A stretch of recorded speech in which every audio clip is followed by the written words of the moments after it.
My name is Lauren, and I was my mom's first child. She had me when she was still figuring out her life. She got married young, right after high school, to my dad, Scott. They were more focused on love than on money, which didn't work out well for long. I was still just a little kid when she met Kyle, a guy with a lot of money and a fancy car. She left my dad, took me with her, and never looked back, except to collect the alimony checks. At first, Kyle seemed nice. He would bring me little treats and let me play in his big office filled with shiny things. But my mom changed around him. She always looked at me like I reminded her of a life she wanted to forget.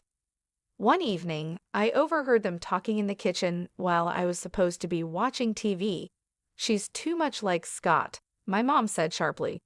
"Always asking questions, always looking at me like he used to." I didn't understand what she meant at the time, but it hurt to hear her talk about me like I was a problem. I loved my real dad. Sure, he lived in a small apartment on the other side of the city, but every moment with him was fun, even if we were just playing in the park or eating cheap pizza. My mom's words from that night stuck with me, and she only became more critical over time. "Can't you do anything right?" she'd say whenever I tried to help around the house or did my schoolwork in the living room. My dad, on the other hand, was different. "You're doing great, Lauren," he'd tell me whenever I showed him my grades or a drawing from school. "Don't let anyone tell you otherwise." Life at my mom and Kyle's house got more stressful when I started school. My mom was always talking about appearances, how I needed to wear the right clothes and hang out with the right kids. "Why can't you dress like Karen's daughter? Look at her," she'd say, showing me a picture from a party I wasn't invited to. One day, after she scolded me for tracking mud into the hallway, I finally snapped back. "At least Dad doesn't yell about a bit of dirt." The slap came fast, her hand stinging my cheek before I knew it. I even saw it move. "Don't talk about your father like that," she hissed, her face close to mine, her breath smelling of coffee and anger. Tears started to fill my eyes, but I held them back, just like Dad taught me. That night, lying in my bed, I promised myself I wouldn't let her see me cry. I wouldn't give her that satisfaction. When Mom announced she was pregnant again, the whole house felt different, like something big was about to change, and not in a good way. She had that glow people talk about when they're expecting, but it never seemed to shine in my direction. "I'm having a baby with the man I love, Kyle. It's going to be perfect," Mom said one evening, rubbing her belly while Kyle beamed like he'd won a prize. Kyle, always trying to charm, added, "We'll need to redo the guest room, make it fit for a little princess." My heart sank. They were talking about my room, my little corner in their world. "What about my room?" I asked, trying to keep my voice steady.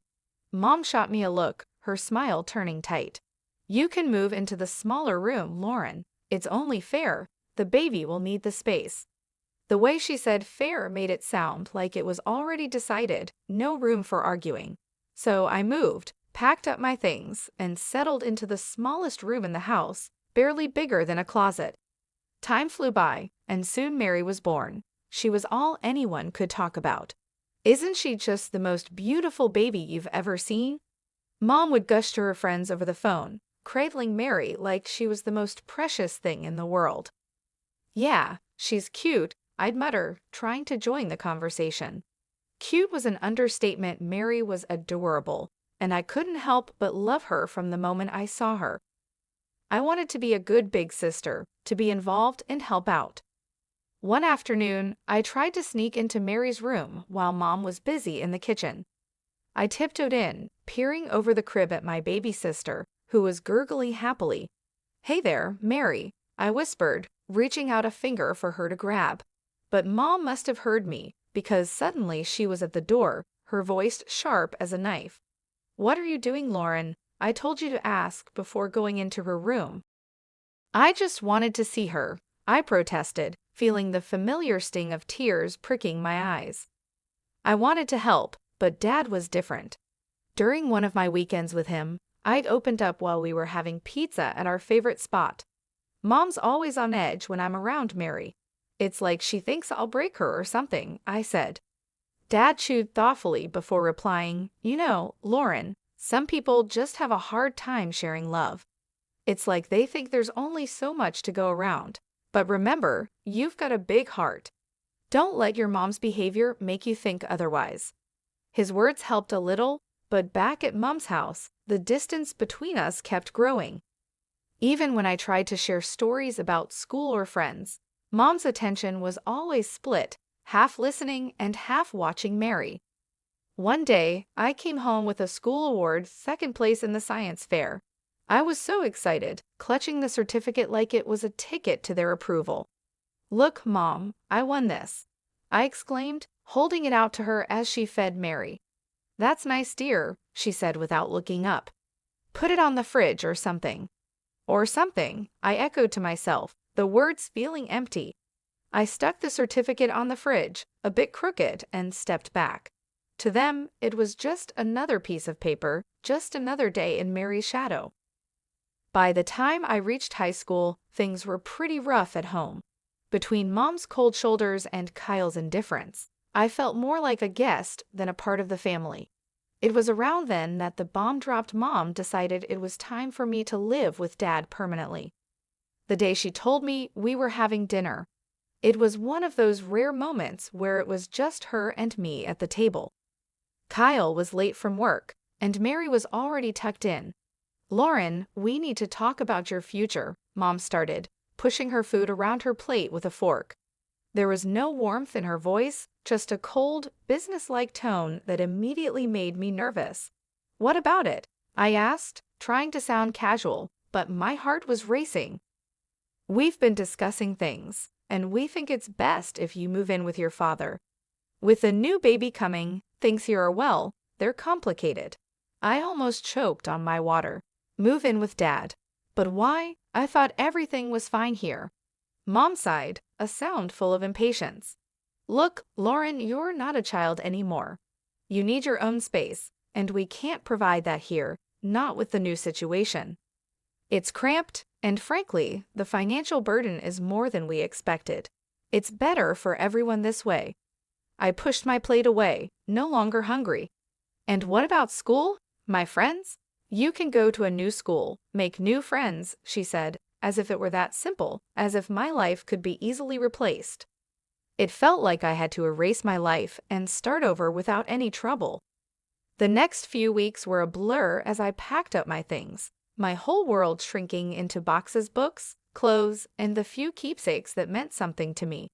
Kyle barely said goodbye, and Mary, too young to understand, gave me a confused hug. Moving day was tough. Dad lived on the other side of town in a small apartment. It was clean but cluttered with memories of a life paused since Mom left him. He was standing there waiting for me with open arms and a worried smile when I arrived. The apartment was nothing like the house I grew up in. My new room was half the size of my old one, with walls that needed paint and a window that looked out at a brick wall. But it was quiet, and Dad was trying his best to make it feel like home. The first day of the new school was rough. As I walked down the crowded hallways, I could feel the stares and hear the whispers. That's the new girl, they'd say, as if I were some kind of oddity. In class, I kept to myself, doodling in my notebook and trying to block out the murmurs. When the bell rang, I was the first one out the door, not wanting to linger. At home, Dad noticed my mood. How was school? He asked, trying to keep his tone light.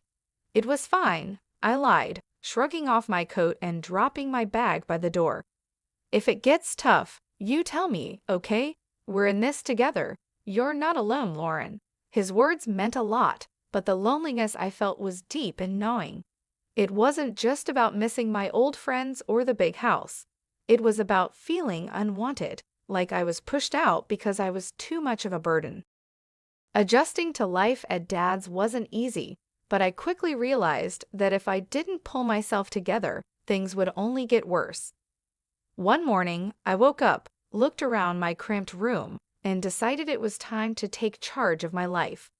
No one else is going to do it for me, I muttered under my breath. Dad noticed the change in me almost immediately. Over breakfast one day, He looked up from his coffee and said, "You're looking more determined these days, Lauren. What's on your mind?" I stirred my cereal, thinking about how to put it into words. "I want to make something of myself, Dad. I don't want to end up stuck, you know." He nodded, a serious look crossing his face. "I hear you, kiddo. So what's the plan?" "That scholarship, the big one for the top students, I'm going to get it," I declared, more to convince myself than him.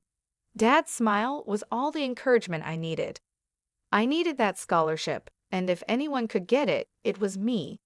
Dad said, "Just tell me what you need from me." School was tough, with long hours spent catching up and even longer evenings buried in books. My teachers noticed the change. Even the tough ones seemed to respect how hard I was working. Mr. Jeremy, my math teacher, kept me after class one day. "Lauren, your work has improved a lot. What's driving this?" he asked. "I need that scholarship," I replied bluntly, packing up my stuff. "I've got plans, and they don't include being stuck here forever." Mr. Jeremy studied me for a moment, then nodded slowly. "Well, keep at it, and let me know if you need extra help. I'm here." Making friends wasn't easy, but I managed to find a few people who didn't mind that I was focused on my goals. During lunch, I'd sit with Linda and Peter, two kids who weren't exactly popular but knew how to laugh. "So, Lauren, you're like a library ninja now, huh?" Peter joked one day, nudging me as we sat down with our trays. I cracked a smile. "Yeah, got to be stealthy if I want to snag the best study spots." Linda chimed in, her voice soft but sincere. "It's cool what you're doing, Lauren. Most wouldn't bother." Days turned into months, and the pressure grew as the application deadlines got closer. Dad was my rock, always there with a hot meal and a listening ear whenever the stress became too much. The day I got the scholarship letter, my hands were shaking as I tore it open. Dad was right there, holding his breath. I scanned the words, my heart pounding, and then I cheered so loud the neighbors probably heard. "I got it, Dad. I got it." I jumped up, the letter flapping in my hand like a flag of victory. Dad swept me up in a big hug, laughing and cheering right along with me. "I knew it. I knew you could do it." As I packed up my things for college a few months later, I felt ready. The future was bright, and for the first time, it felt like it was truly mine. I was leaving, but I was taking all these lessons, all this love and hard-earned wisdom with me. After graduating with honors and establishing a solid career, I finally felt like I was on stable ground. I was 25, doing well at my job, and had just started dating a great guy from work named Eric, who had been nothing but supportive. Then, out of the blue, my mom called. We hadn't spoken much since I moved out, but suddenly here she was asking no, more like telling me something. "Lauren, your sister Mary is going to college in your city. We've paid her tuition, and we think it'd be best if she stayed with you," Mom said, making it clear this wasn't just a suggestion. I hesitated, memories of our strained relationship running through my mind, but I wanted to believe things could be different this time. "Okay, Mom, I'll help Mary out. It might be nice to reconnect," I said, trying to keep any doubts out of my voice. Mary moved in 2 weeks later, and it was obvious right away that we were very different. She was as stunning as ever, completely focused on her looks and living a high-maintenance lifestyle. She brought with her a suitcase full of expectations and a personality that expected them to be met. "Can you make sure we have almond milk and kale?" "I'm on a special diet," Mary said casually on her first evening, checking herself out in the mirror. "Sure, I'll add them to the grocery list," I replied, trying to be accommodating. But living with Mary turned out to be harder than I expected. She partied like there was no tomorrow, often coming home at dawn, her carefree laughter echoing through the apartment while I lay awake, worrying about work meetings and presentations. One afternoon, Eric came over while Mary was getting ready for another night out. I noticed how she smiled at him just a bit too sweetly, and for a bit too long. After she left, Eric spoke up. "Lauren, I think Mary's got the wrong idea about me. She's been, well, flirty." I felt a wave of anger and embarrassment. Thanks for telling me, Eric. I'll talk to her. When I confronted Mary, she just laughed it off. Oh, come on, Lauren, I'm just being friendly. Besides, can I help it if he likes me back?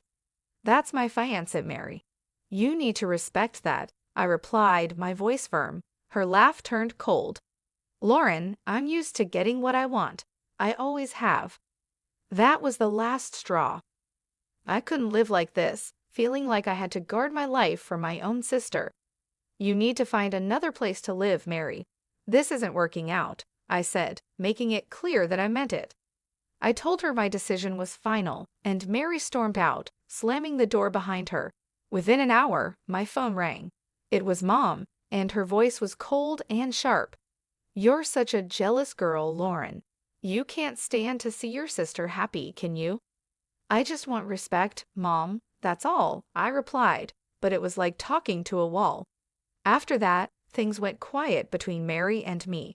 I heard through the grapevine that she dropped out of college and was drifting through her social circles on charm and whims. As for me, I refocused on my life with Eric, my work, and rebuilding my boundaries. 3 years flew by since I last tried to patch things up with my family. Things were going well for me, I was moving up at work, and life with Eric was better than ever. That's when I heard the news about Mary.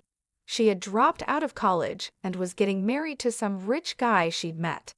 Feeling a mix of curiosity and goodwill, I picked up the phone to call home and offer my congratulations. Mom answered, her voice cold and distant as always. Mom, I heard about Mary's wedding. I just wanted to say congratulations, I started, trying to keep my tone light. Well, don't bother. We're not waiting for you at the wedding. It's for rich people only, and we don't need any beggars there, she spat out, her words cutting deep. I clenched the phone a little tighter, feeling the old sting of rejection. Really, Mom, that's how you're going to be. What did you expect, Lauren? You've always been the difficult one. Just stay away, she said before hanging up. I stood there, phone in hand, the dial tone echoing in my ear. The hurt was real, but I wasn't going to let it ruin me. I found out later that they'd spared no expense on Mary's wedding, hiring popular artists and actors to make it a lavish affair. Time passed, and life didn't stand still for me either. Eric proposed, and suddenly I was planning my own wedding, nothing extravagant, but every bit filled with love and sincerity. I called Dad to share the news. He was overjoyed. Lauren, that's wonderful. You bet I'll be there. I wouldn't miss it for the world, he said, his voice brimming with happiness. Encouraged by Dad's reaction, I made one last attempt to bridge the gap with my mom. I dialed her number, my heart racing as I waited for her to pick up. Mom, I'm getting married. I want you to come, I said, holding my breath. Her reply was as cold as a winter breeze. No, Lauren, not interested in attending some modest gathering of losers. Count me out. I swallowed hard, fighting back the hurt. All right, Mom, take care, I said and hung up, knowing it was probably the last time I'd invite her into my life. Our wedding day was simple but beautiful. Dad walked me down the aisle, his presence a steady comfort. The room was filled with genuine smiles and heartfelt congratulations, a stark contrast to the grandeur and coldness of Mary's wedding spectacle. Our modest reception was filled with laughter, dancing, and stories. Eric and I mingled with friends and family who loved us for who we were, not for money or status. Life was going well, and Eric and I were thrilled to be expecting our first child. Then one ordinary afternoon, my phone rang, and the voice on the other end turned my day upside down. It was Mom, and she wasn't calling to congratulate me. Lauren, you have to take us in. We're desperate, she blurted out without even a hello. Mom, what's going on? I asked, though part of me didn't want to know. It's all gone wrong. Kyle's business failed. We mortgaged the house for Mary's wedding, and now it's all just gone. And your sister's marriage is over. Her husband kicked her out and is demanding money for her cheating, she explained hurriedly, her voice edged with panic. I took a deep breath, trying to process the flood of information. Okay, slow down. What exactly are you asking of me? We need a place to stay, all of us. We're coming to your house, she stated matter-of-factly, as if it were the most obvious solution. The request, or rather the demand, hit me hard. No, Mom, you can't just decide to move in with us. It doesn't work like that. Lauren, you owe us after everything we've done for you, she snapped, her voice sharp and commanding. That struck a nerve. Oh, you, Mom? Remember how you were when I needed you most? You pushed me out. You chose everything over me. And now you expect me to just open my doors. Her voice rose. You're being selfish, Lauren. Where is your family spirit? I am your mother. And you've never let me forget it. But being a mother doesn't mean what you think it does. It's not about debts and demands. I shot back, my patience wearing thin. Her fury was palpable even through the phone. You'll regret this, Lauren. I might even take you to court to get what I deserve.